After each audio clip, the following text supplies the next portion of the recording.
Սեպտեմբերի 1 տոն թե իրարանցում։ Իսկական գրանոց, որովհետև բոլորը շտապում են, բոլորը փորձում են լավ ընտրել, երեխաները միշտ չէ որ հավանում են։ Համազգեստի առումով դպրոցները ազատ են։ Այդ մի հարցը շատ սխալ է, լավ կներ, որ իրոք համազգեստ լիներ դպրոցներում։ Աշխատում երեխային գոնե հնարավորինս մի քիչ ավելի նենց վայել հագցնել, ավելի ճաշակով հագցնել, ավելի մոդայիկ։ Ինչ արժի սեպտեմբերի 1-ը եւ որքան գումար պետք է ունենան ծնողները նոր ուսումնական տարվան ընթառաջ։ Պահանջել է քանդել, ապա մոնտաժել, սակայն քաղաքապետարանից տեղեկացրել են, որ նոր սեփականատերը դիմել է ծածկը նորացնելու առաջարկով։ Հնաոճ ծածկ կա, ես ուզում եմ աշճան արդիականացնել, նորմալ դեպքի բերել։ Այս ապարունությունը խախտում է իմ տարածքային սահմանը, տեղադրված է իմ պատի վրա։ Քաղաքացին պնդում է, որ շատ հեշտ է փողոցի կողմից այդ մետաղածածկի վրայով անցնել եւ պատուհանով մտնել նրա բնակարանը։ Հին մետաղյա ծածկն է ավելի լավ, թե նորը կարող էր լինել, սակայն Սոնայի պահանջը մեկն է՝ ապա մոնտաժել։ Ցանկացած ապրանքի գնորդ կգտնվի, եթե այն հավուր պատշաճի ներկայացվի սպառողին։ Զբոսաշրջության ոլորտում էլ նույնն է։ Զգալի քայլեր տարվել են տարիների ընթացքում։ Մեր երկիրը շատ մեծ գովազդի կարիք ունի։ Առանձնակի տեղեկացված չենք Հայաստանի մասին։ Ձեր երկիրը չի գովազդվում։ Տուրիզմի զարգացման համար ենթակառուցվածքներ հիմնելը պակաս կարևոր չէ։ Գովազդի պահանջարկ կա, անհրաժեշտ ֆինանսական միջոցներ ոչ այդքան։ Ամառն արդեն ավարտվեց նաև արձակուրդը, ոմանք աշխատանքի կվերադառնան, իսկ ավելի փոքրերին դպրոցն է կանչում։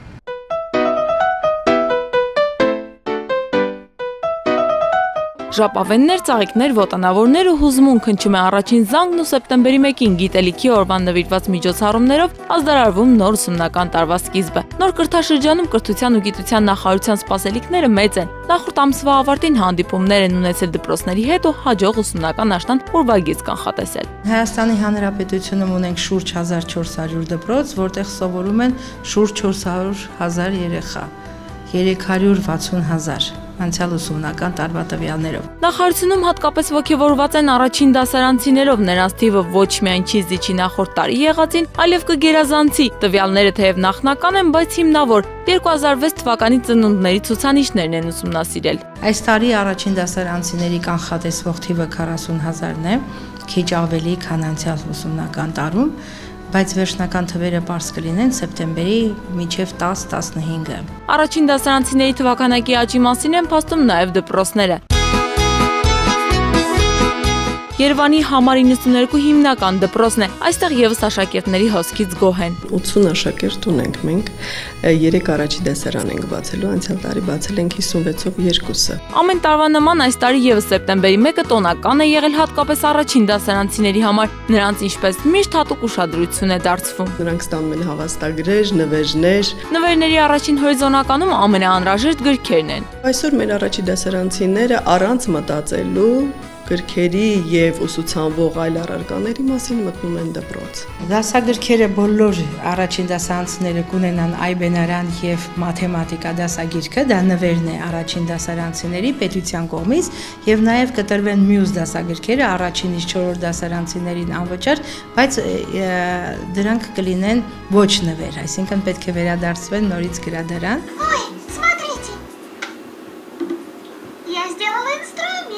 Վեցամյա Սվետլանան մուլտֆիլմեր շատ է սիրում, բայց այնուամենայնիվ ստիպված է քիչ ժամանակ հատկացնել դրանց։ Այս սեպտեմբերին նա եւս դարձավ աշակերտ։ Ուզում ես գնալ դպրոց։ Ուզում եմ հանկարծ գնալ։ Ավելի ոգևորված են երեխայի ծնողները, անհամբեր սպասում են դստեր դպրոցական առաջին քայլերին։ Մեր առաջին բալիկն է, բավականին ուշ ենք ունեցել ու ամեն ինչ նրա հետ կապված մեզ համար տոնական է, մեզ համար տոնը։ Եվ բնականաբար սեպտեմբերի 1-ն բացառություն չէ։ Տոնը տոն, բայց երբեմն այն վերածվում է իսկական իրարանցման։ Հիմա այն մասին, թե ինչ է կատարվում մինչև սեպտեմբերի 1-ը, նախապատրաստական օրերին։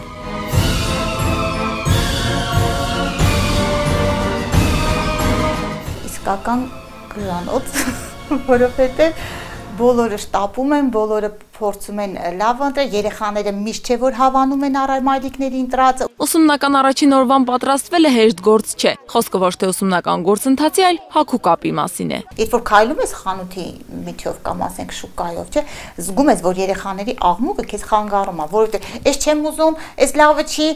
մերին սա է հագնում, սրանից եմ ուզում, այն մեկի բանտիկից եմ ուզում։ Այ այստեղ արդեն դժվարանում է ծնողի գործը, երբ որ երեխան արդեն ինքը ունի ընտրություն։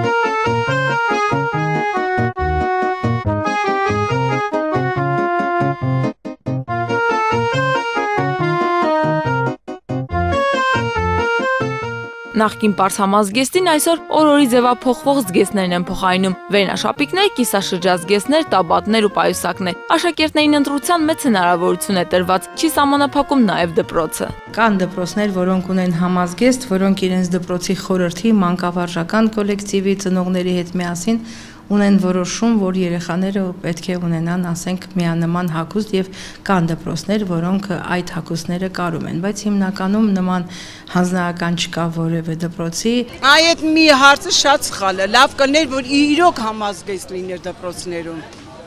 ոչ թե լիներ ազատ հագուստ, որ ծնողը դժվարանար գներ այդ հագուստը, այլ բոլոր դպրոցները պետք է ունենային նույն հագուստը ու շատ գեղեցիկ։ Առաջ երեխաները հարմարվում էին, իսկ հիմա ոչ։ Հոգեբաններն ու սոցիոլոգները հիշեցնում են, արտաքինի հարցում հատկապես զգայուն են դեռահասները։ Դպրոցներում հաճախ մեկը մյուսի հանդեպ վերաբերմունքն ըստ հագուստի է ձևավորվում։ Ծնողները հասկանում են դրանով, աշխատում են երեխային գոնե հնարավորինս մի քիչ ավելի նենց վայել հագցնել, ավելի ճաշակով հագցնել, ավելի մոդայիկ, որ կարողանա երեխան իր ընկերուներից հետ չմնա, չկոմպլեքսավորվի եւ այլն եւ այլն։ Այսօր մեր ծնողները փաստը ցույց է տալիս, որ ամենալավն են փորձում գնել իրենց երեխաների համար,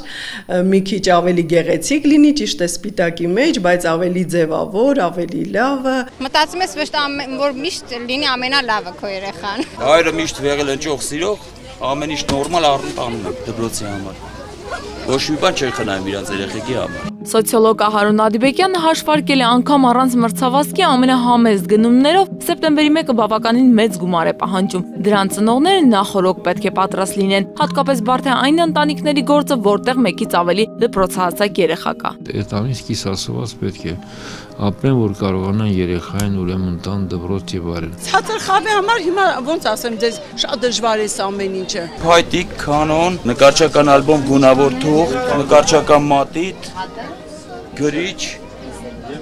օրագիր, տետրի գրքի կազմեր, վերջ։ Անհրաժեշտ իրերի առաջին, բայց ամենամատչելի ցանկն է։ Գրենական պիտույքները վաճառողի հաշվարկով 5-ից 10,000 դրամ են պահանջում։ Ավելի շատ գումար է պետք այլ ապրանքների համար։ Սպորտային համազգեստ, դպրոցական համազգեստ, պայուսակ, տետր, գրիչ։ Այսօր պարագաներ գնելու համար անցած տարվա նույն ժամանակահատվածում պահանջվող գումարը մի փոքր պակաս էր։ Տնտեսագետները հաշվարկել են, ամեն տարվա նման թանկանում են եւ սպիտակ ու սև հագուստները, եւ գրենական պիտույքը, եւ ծաղիկները։ Գների մեջ չեմ տեղավորում, շատ թանկ է ամեն ինչ։ Իմ բոլոր տվյալներով մոտ 30%-ով բարձրացել են գները։ Այս մի ժամա պայուսակ եմ ման գալիս, 6000-ից պակաս չկա, ոչ մի հատ դպրոցական շոր 7000-ից պակաս չկա։ Շատ նայում ես որակ չկա, կարիրը ծուր,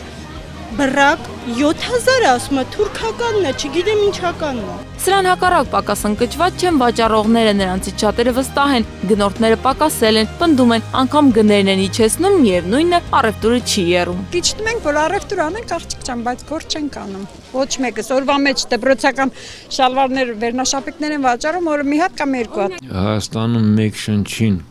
ամսական գալիս է մոտ 40,000 դրամ, ընդորում դատատամ համայնքներ կա որտեղ 25,000 է, կա որտեղ 45,000 է եւ բարձր։ Ուրեմն դա նշանակում է, որ երեխայի դպրոց ուղարկելու ընտանիքի 2 հոգու ամսական ծախսը պետք է գնա իրան դպրոց ուղարկելու համար։ Սոցիոլոգը հաշվել է տարական դպրոցի աշակերտներին հատկացվող գումարը կազմում է 60-ից 80,000 դրամ։ Մի փոքր ավելի են բարձր դասարանցիների ծախսերը։ Երեխային դպրոց ուղարկելու համար մոտ 40-ից 50,000 դրամ միջին չափանիշներ, այդքան գումար պետք է։ Եթե չխաբեմ, հագուստով կոշիկով երևի շատ, ամեն ինչը մի 100,000։ 100,000 գումար են բերել, էս առածս վերջանում է փողս, դեռ տետր չեմ առել։ Իհարկե ծախսերն այս մեկանգամյա գնումներով չեն ավարտվում դպրոց գնալուն պես, աշակերտները պետք է վճարեն նաև դասագրքերի համար։ Կրթության ու գիտության նախարարության փոխանցմամբ հիմնական դպրոցում միջինում անհրաժեշտ է 7000, իսկ ավագ դպրոցում 8000-ից 9000 դրամ։ Հանրակրթության վարչության պետը վստահ է հագուստ չունենալու կամ էլ գրքերի վճարների պատճառով դպրոցից հրաժարվողները իհարկե լինում են, սակայն նրանց թիվը մեծ չէ։ Սոցիալապես անապահով ընտանիքների երեխաներին գրքերն անվճար են տրվում։ Մյուս պարագաների բացակայության դեպքում տեղական օղակներն են աշակերտին օգնելու հարցով զբաղվում։ Նրանց համար եւ մարզպետարաններն են պատասխանատու,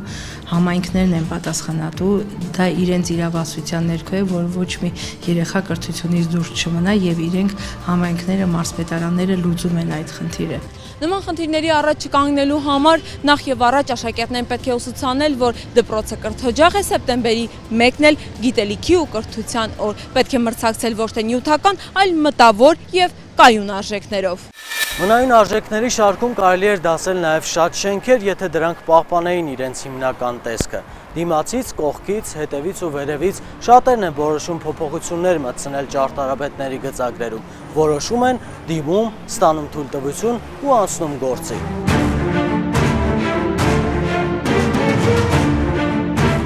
Այս ապարունշինությունը խախտում է իմ տարածքային սահմանը, տեղադրված է իմ պատի վրա, ուրեմն ազդում է բացասաբար շենքի ընդհանուր ֆասադի տեսքի վրա, գրասենյակի տեսքի վրա, բացասաբար է անդրադառնում ուրեմն անվտանգության վրա։ Անվտանգ չէ, խոնավեցնում է պատը ու շատ այլ դժգոհություններ։ Գարեգին Նժդեի 7 շենքի բնակիչ Սոնա Կալինյանի բողոքի առարկան իր բնակարանի տակ գտնվող նկուղային տարածքն է։ Թե Գարեգին Նժդեի, թե այլ փողոցներում շատերն են նկուղներն այսպես վերափոխում, դրսից դուր բացում։ Այս մեկը սակայն տարբերվում է շատերից, իր մետաղական ծածկով, ինչն էլ անհանգստացրել է վերևի տան սեփականատիրոջը։ Ես գրասենյակը տվել եմ վարձակալության փաստաբանի, այստեղ փաստաթղթեր կան կարևոր։ Ցանկացած երեխա կարող է ոտքը դնի, մոտենա պատուհանին եւ վնաս հասցնի գրասենյակին։ Քաղաքացին պնդում է, որ շատ հեշտ է փողոցի կողմից այդ մետաղածածկի վրայով անցնել եւ պատուհանով մտնել նրա բնակարանը։ Բնակարան մտնել իսկապես հեշտ է, քանի որ մետաղյա ծածկն ամուր է։ Մարդու իրավունքների պաշտպանին Սոնան դիմել է ամիսներ առաջ, սակայն խնդրի արմատները տանում են նախորդ դար։ 1963 թվականին նկուղը, որը գտնվում է այս տարածքի տակ, հատկացված է եղել մեր ընտանիքին, իմ պապիկին։ Դրա մասին փաստում է այս դիմում բողոքը, որը գրվել է իմ պապիկի կողմից, ուրեմն Լենինյան շրջանի համար 2 տնային կառավարության կառավարիչ ընկեր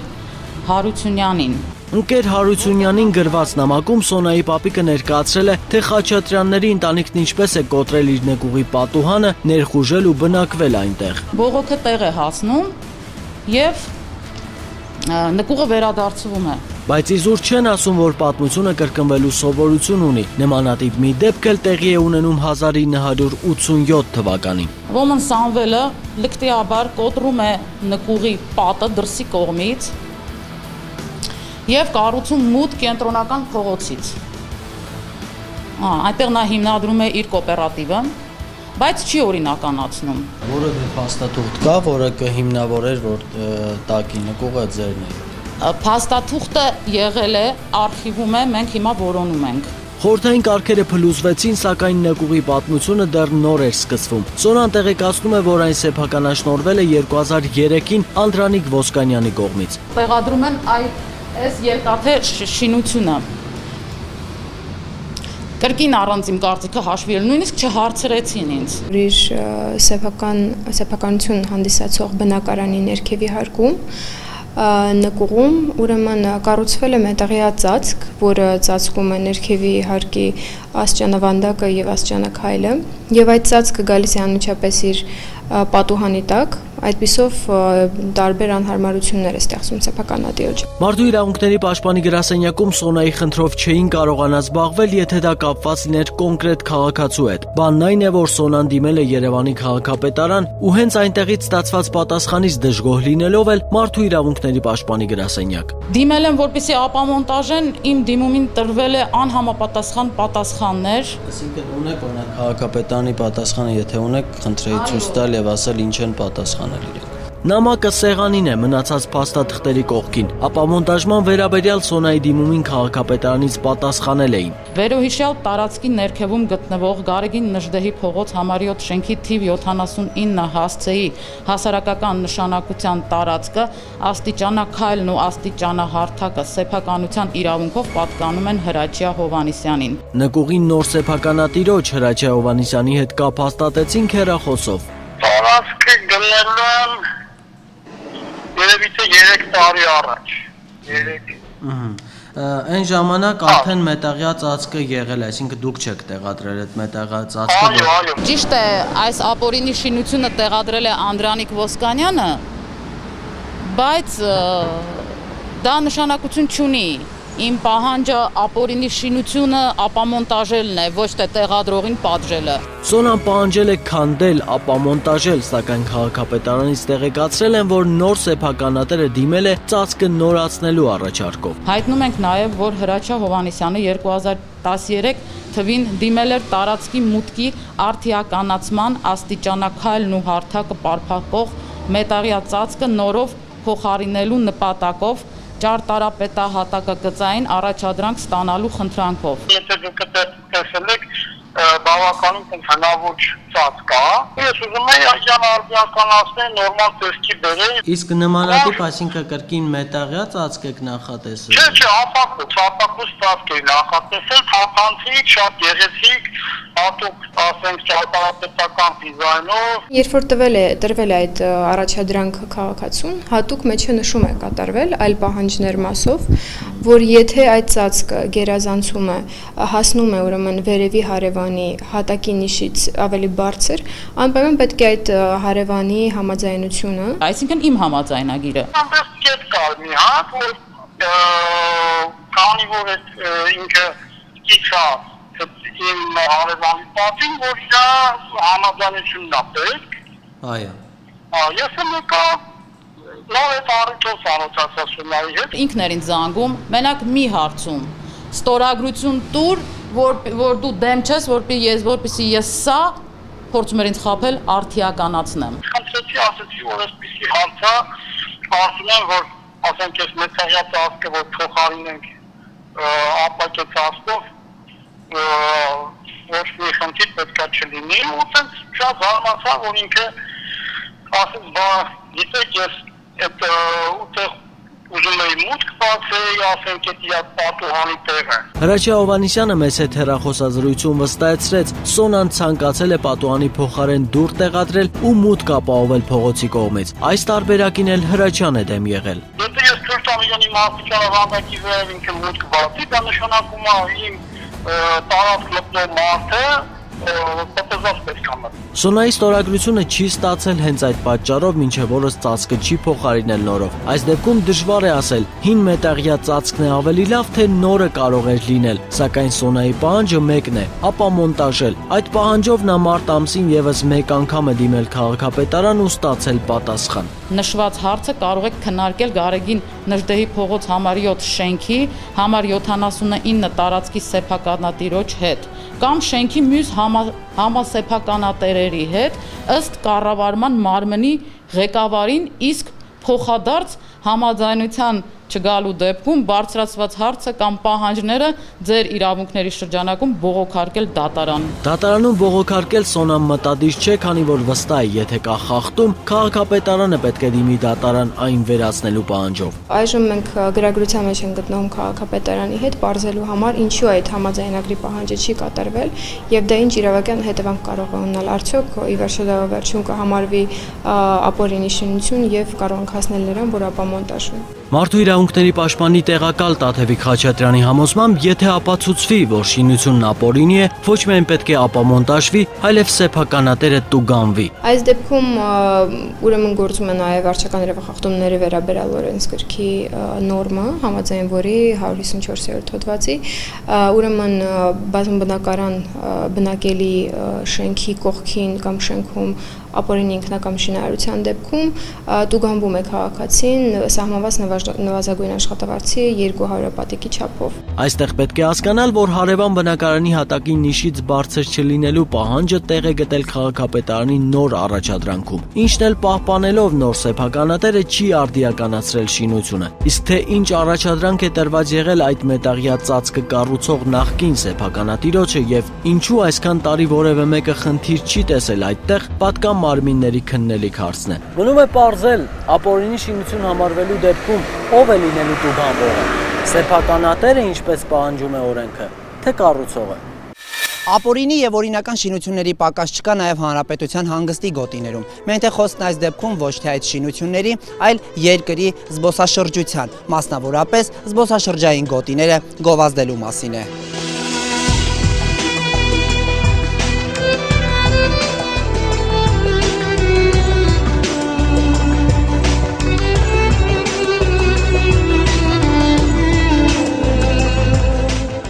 Մեկը մյուսից շքեղ, դիտարժան ու ուշադրության արժանի։ Սա Հայաստանն է։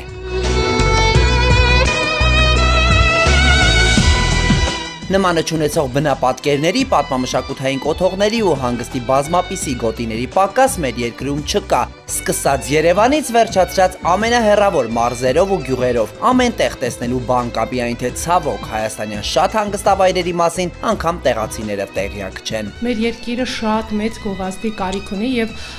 ես պետք է նկատեմ, որ պետական աջակցությունը շատ քիչ է։ Գովազդ, գովազդ ու էլի գովազդ։ Ցանկացած ապրանքի գնորդ կգտնվի, եթե այն հավուր պատշաճի ներկայացվի սպառողին։ Զբոսաշրջության ոլորտում էլ նույնն է։ Տուրիստական գործակալության տնօրենը նկատում է, զբոսաշրջիկները Հայաստան հասնում են անտեղյակ, ուր գնալ, ինչ տեսնել, որտեղ հանգստանալ, ոչ մի հստակ պատկերացում։ Շատ են այդպիսի զբոսաշրջիկները, որոնք բացահայտում են Հայաստանը ուղղակի Հայաստան գալուց հետո։ Տեսակետի հետ համաձայն չէ զբոսաշրջության վարչության պետը։ Մեխակ Ապրեսյանը պնդում է, երկիրն աշխարհին առավել ճանաչելի դարձնելու գործընթացը պետական քաղաքականության առաջնահերթություններից է։ Զգալի քայլեր տարվել են տարիների ընթացքում,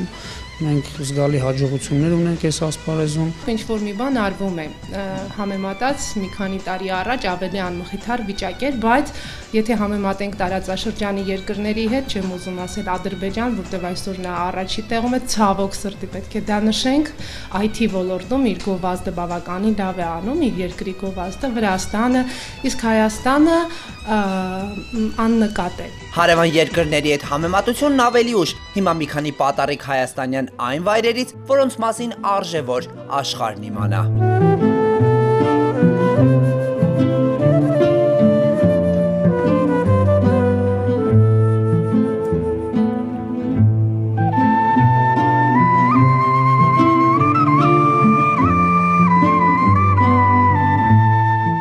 Յուրօրինակ բնություն, ժայռափոր խորշեր, հնամյա եկեղեցի ու այս ամբողջից բացի խորոված անելու տեղ ու հավուր պատշաճի հանգիստ կազմակերպելու լայն հնարավորություն։ Խնձորեսկ։ Այս տաները եղել տղաներ, Խնձորեսկ գյուղում։ Հին Խնձորեսկի լուր վկաներն այս լուսանկարներն են։ Գյուղն ամբողջությամբ տեղակայված է եղել ժայռի վրա կամ մեջ, փորված անձավներում սենյակները մեծ չեն, բայց դրանցից յուրաքանչյուրում ապրել է ամենակիչը 10 անձ։ 1800 տուն է եղել, այն մի տան 10-15 բնակիչ։ Մեծ գյուղ է եղել։ Դերից նոր բարձրացել են վերևի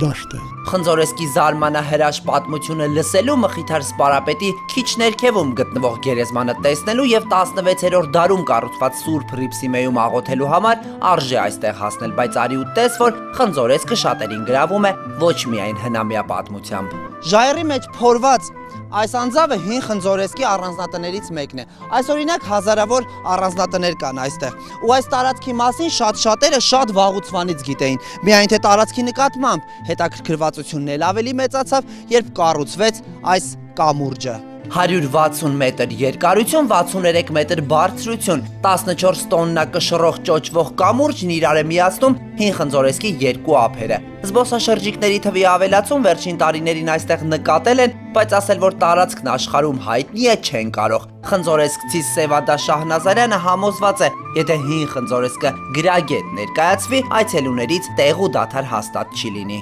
Մեկը կամուրջը լսելով է գալիս, մեկը Խնձորեսկի հին պատմությունն է իմանում, գալով կամուրջն է տեսնում։ Մեկը մեկին լրացնում է։ Կովկասում թես կամուրջ չկա, Հայաստանում չկա։ Դա առաջ անգամ է տեսնում, թեկուզ դրսից եկած են արտասահմանից, սաղ սիրում են այդ կամուրջը։ Здесь мне очень понравилось։ Այս տարածքն ինձ շատ դուր եկավ։ Առաջին անգամ եմ Հայաստանում Խնձորեսկի մասին չգիտեի։ Ծանոթներս են խորհուրդ տվել գալ այստեղ ու շնորհակալ եմ նրանցից։ Հիանալի խորհուրդ էր։ Տեղի պատմությունը չգիտեմ, բայց կցանկանայի իմանալ։ Ֆրանսիացի զբոսաշրջիկը Հայաստան է եկել չիմանալով ինչ է տեսնելու։ Այցից գոհ է, բայց չի կարողանում թաքցնել զարմանքը, ունենալ այսպիսի տեսարժան վայրեր ու դրանք որպես հաղթաթուղթ չօգտագործել, ինչու չի հասկանում։ Պգարախ Ձեր երկրում այնքան տեսնելու բան կա, դրանց մասին դրսում եթե իմանան, համոզված եղեք, որ զբոսաշրջիկների համար Հայաստանն ամենացանկալի երկրների ցանկում կհայտնվի։ Հիմա քայլ առ քայլ հարմարավետ են դարձնում տարածքը։ Արագ սննդի կետ են արդեն բացել, ժայռերից մեկի խորշում էլ սրճարան տեղակայել։ Որոշել են նաև անձավներից մի քանիսը յուրօրինակ կացարանների վերածել։ Աշխատում եք որոշ չափով այս հին տները վերականգնեք, որպեսզի ավելի շատ նայեն, տեսնեն։ Շատ բան ցուցադրելուց բացի այստեղ կարևորում են նաև բարեկարգ ճանապարհով հին Խնձորեսկ հասնելու հարցը։ Հիմա այն հեռու է գրավիչ լինելուց։ Ամենահայտնին աշխարհում հայկական տեսարժան վայրերից Տաթևն է։ Տուրիզմի զարգացման համար ենթակառուցվածքներ հիմնելը պակաս կարևոր չէ։ Դրանք պարտադիր կերպով զբոսաշրջիկների են գրավում։ Վառ օրինակը Տաթևի ճոպանուղին է։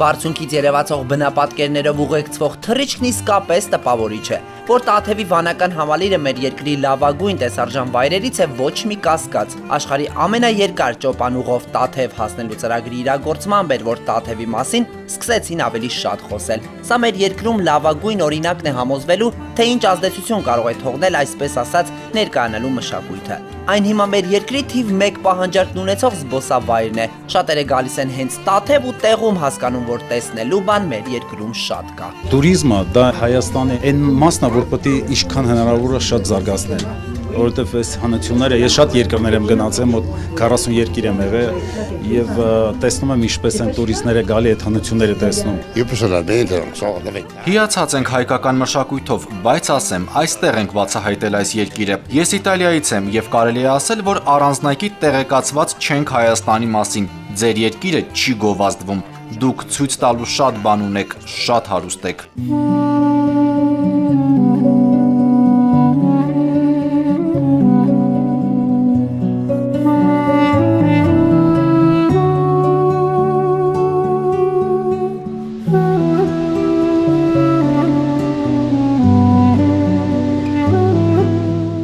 Ահա եւ մեր հնամյա հրաշալիքներից մեկը՝ Տաթևի վանական համալիրը։ Այստեղ միշտ մարդաշատ է գալիս են, տեսնում, ստանում օրհնություն, լուսանկարվում ու հեռանում կրկին այցելելու ակնկալիքով։ Ոչինչ չենք լսել ձեր երկրի տեսարժան վայրերի մասին, շնորհիվ հայ ընկերուհուս, որը մեզ հրավիրեց Հայաստան, մենք շատ բան իմացանք։ Գնալու ենք նաև Արցախ, ընկերուհիս ասել է, որ այնտեղ էլ տեսնելու շատ բան կա, եղել ենք արդեն Էջմիածնում, Գառնիում, Գեղարդում, Խորվիրապում, մի խոսքով այն ինչ տեսել ենք արդեն տպավորիչ էր։ Հիացած եմ ամեն ինչով, մարդկանցով, բնությամբ։ Ճոպանուղին ցակելուց հետո ավելի շատ հյուրեր են գալիս։ Ես ինքս ապրում եմ Ռուսաստանում եւ իմ ընկերներին բերել եմ այստեղ։ Ինքս էլ եմ շատ գոհ, որ ես էլ եմ այս ամենը նորից տեսնում։ Այստեղ բնությունն ու մարդկայինը եւ աստվածայինը կարծես չեն տարբերվում, միաձուլված մեկ ամբողջություն ու ներդաշնակություն են կազմում։ Հոգևորականն այս առանձնահատկությամբ է բացատրում Տաթևի գրավչությունը։ Լավ գիտի, վանական համալիրը ձգողական ուժ ունի, բայց զարգացած ենթակառուցվածքները եւս տուրիզմի զարգացման կարևոր նախադրյալ է համարում։ Այս բոլորին գումարվեց նաեւ ճոպանուղին, որ ճոպանուղու կառուցումից հետո, որ հենց Տաթև էր բերում, մարդկանց հոսքը շատացավ։ Որ մեր երկրի տեսարժան վայրերի մասին շատ լսեն ու դրանք տեսնելու ցանկություն առաջանա, զբոսաշրջության վարչության նախաձեռնությամբ վերջերս Հայաստան են այցելել ֆրանսիական մի մեդիա հոլդինգի ներկայացուցիչներ ու մեր երկրի մասին պատմող վավերագրական ֆիլմ նկարահանել։ Շուտով պատրաստ կլինի եւ պետք է հեռարձակվի ֆրանսիական, Ֆրանս 5 եւ Ուշուայա հեռուստաալիքներով։ Ծրագիրն ըստ Մեխակ Ապրեսյանի ոչ առաջինն է, ոչ էլ վերջին է, մինչև այս CNN-ի Евроньюզի մասնագետներն են Հայաստանի մասին հոլովակներ նկարահանել։ Դրանից առաջ էլ իսպանական մի հայտնի կազմակերպություն է վավերագրական ֆիլմ պատրաստել։ Հիմա աշխատում են Հայաստանի ազգային բրենդի ծրագրի վրա, մինչև տարեվերջ դա էլ պատրաստ կլինի ու կսկսեն գովազդային մեծ արշավ։ Մենք սկսել ենք CNN Евроньюզով Հայաստանը ներկայացնել, մեզանից հետո սկսել են նաև մեր հարևան երկրները։ Մենք սկսել ենք վավերագրական ֆիլմ նկարահանել, ներկայացնել, մեզանից հետո սկսել են մեր հարևան երկրները։ Կարծես մենք նույնիսկ օրինակ ենք ծառայել։ Զբոսաշրջության վարչության պետը պնդում է գովազդային աշխատանքներն արվում են եղած հնարավորությունների սահմաններում, իսկ դրանք սուղ են։ Պետական բյուջեից շատ փոքր սիմվոլիկ գումարներով աջակցելով եւ նաեւ այս համագործակցության մասնավորի այդ համագործակցության շրջանակներում ունենում ենք եւ այսպիսի լավ փառատոններ եւ այս փառատոնները հեռարձակվում լուսաբանվում են թե տեղական լրատվամիջոցներով, թե միջազգային։ Ավելի քան 24 անգամ ավելացել է Հայաստան այցելող զբոսաշրջիկների թիվը 2000 թվականի հետ համեմատած։ Մեխակ Ապրեսյանը գոհ է պետական ծրագրերից։ Առաջընթաց իրենք տեսնում են ու կարծում, որ մեր երկիրը լավ էլ գովազդվում է։ Հայաստան աշխարհը ներկայացնելու նպատակով 2013-ին 50, այս տարի 75 միլիոն դրամ է հատկացվել պետբյուջեից։ Սա նախնական հատկացումն է, անհրաժեշտության դեպքում պետությունը դարձյալ գումար է տրամադրում։ Օրինակ լրացուցիչ CNN Евроньюզ կամպանիան պետական բյուջեից տրամադրվել է մոտավորապես 500 միլիոն ամերիկյան դոլարին համարժեք դրամ, իսպանական մասնագիտացված կազմակերպության հետ վավերագրական ֆիլմի նկարահանման համար լրացուցիչ էլի գումարներ են նախատեսվել, այն ժամանակ 225,000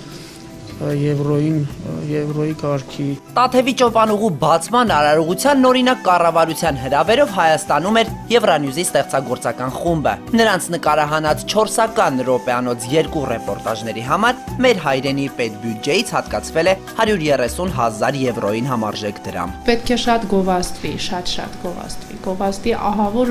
մեծ պահանջարկ կա այսօր։ Գովազդի պահանջարկ կա, անհրաժեշտ ֆինանսական միջոցներ ոչ այդքան։ Այս պատճառով էլ հարևան երկրների գովազդային արշավների հետ համեմատության ոչ մի եզր գտնել հնարավոր չէ։ Ադրբեջանն օրինակ միլիոնավոր դոլարներ է ներդնում իր երկիրը գովազդելու համար։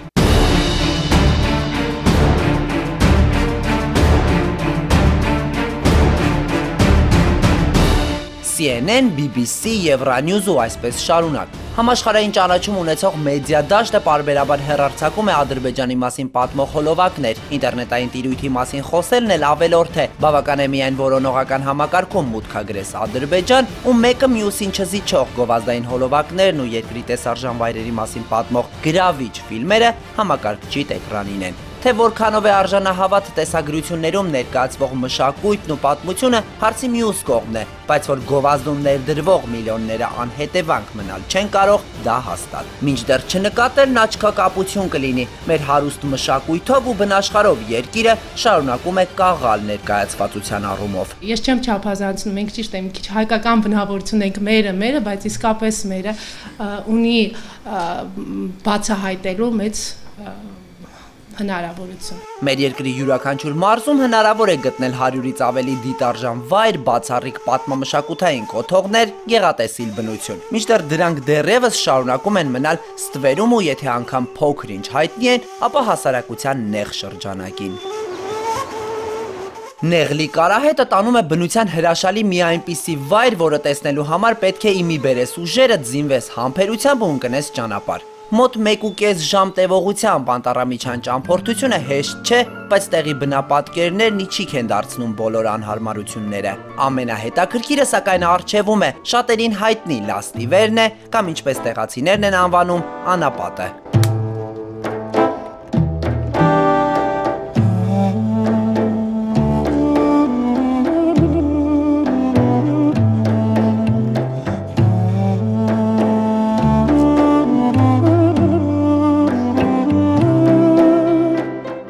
ջրվեժ, շքեղ բնություն ու շատ յուրօրինակ կացարաններ։ Ամեն բան այստեղ արված է վայրի բնությանը մոտ լինելու եւ այն վայելելու համար։ Այստեղ ինչ կա լրիվ մեր ձեռով սարքած,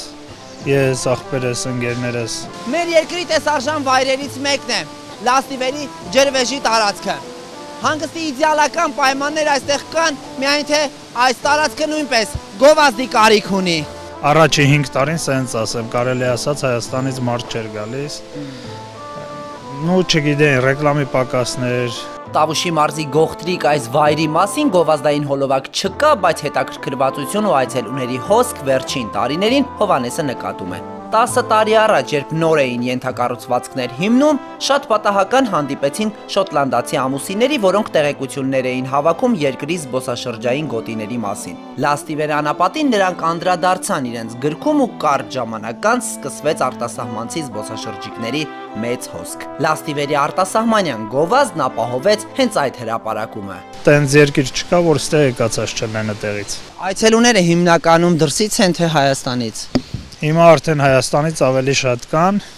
բայց ժամանակին արտասահմանցիները ավելի շատ են։ Հայաստանցիները տարածքի մասին տեղեկանում են միմյանցից, լուսանկարները համացանցում դիտում են, գալիս ու հեռանում միմիայն դրական տպավորություններով։ Մեր դասակին առաջարկեցինք, տենց ինքն էլ համաձայնվեց, իրան էլ դուր եկավ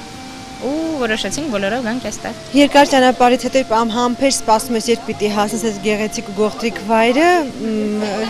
սպասելիքները արդարանում են։ Շատ վայրի ու շատ գեղեցիկ բնության գիրք է։ Արդարացվել են սպասելիքները։ Անխոս։ Շատ գեղեցիկ տեղեր ունենք, որտեղ կարելի է ուղղակի գնալ, ուղղակի հանգստանալ ու հաճույք ստանալ այդ ամեն ինչից, պետք է ուղղակի այդ տեղերը փնտրել ու գտնել։ Վերջապես Հայաստանում туриզմի զարգացման համար անհրաժեշտ են, չէ՞ ինչ որ տվյալներ։ Ուրեմն պետք է տեղեկատվությունը ապահովել։ Այստեղ ձեռի հետ ալպինիզմով են զբաղվում, դա հենց պայմանավորված է այդ Լաստիվեր քարանձավի հետ։ Ահա եւ տեղանքի անվան ծագումնաբանության ակունքը։ Բարձունքում երևացող քարանձավ մտնելու համար մեր նախնիները մի քանի փայտ են կապել իրար, լաստ պատրաստել ու թելերի օգնությամբ լաստի միջոցով մարդկանց բարձրացրել վեր։ Այ հիմա որ նայեք, ժայռի մեջ քարանձավն է,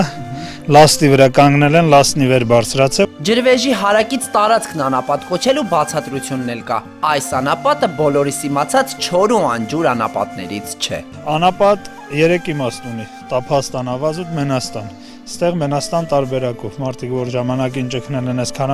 քարանձավները, դրանից էլ անապատ անուն է ստացել։ Այս տարածքը հատկապես դուր կգա էքստրեմալ туриզմի սիրահարներին։ Տավուշի մարզի Ենոքավան գյուղի տարածքում գտնվող անապատ կոչվող տարածքի քարանձավն է։ Այս տարածքը հայտնի է հեթանոսական ժամանակների քանդակներով, իսկ կոնկրետ այս վայրը զբոսաշրջիկների համար ձմռանը ծառայում է որպես գիշերակացի վայր։ Կոլորիտային միջավայր ապահովելու համար քարանձավային հյուրասենյակի պատերը զարդարել են հազվադեպ գտածոներով։ Կացարանից բացի դիտարժան են նաև անապատի անձավների պատերի քանդակները։ Այս ամենն է պետք ներկայացնել աշխարհին։ Մեր երկրի հանգստի գոտիները էքստրեմը սիրող զբոսաշրջիկների համար է հատկապես։ Այ եթե ենթակառուցվածքներ լինեին, այս տեսարժան վայրերը հասանելի կլինեին շատ ավելի շատ զբոսաշրջիկների։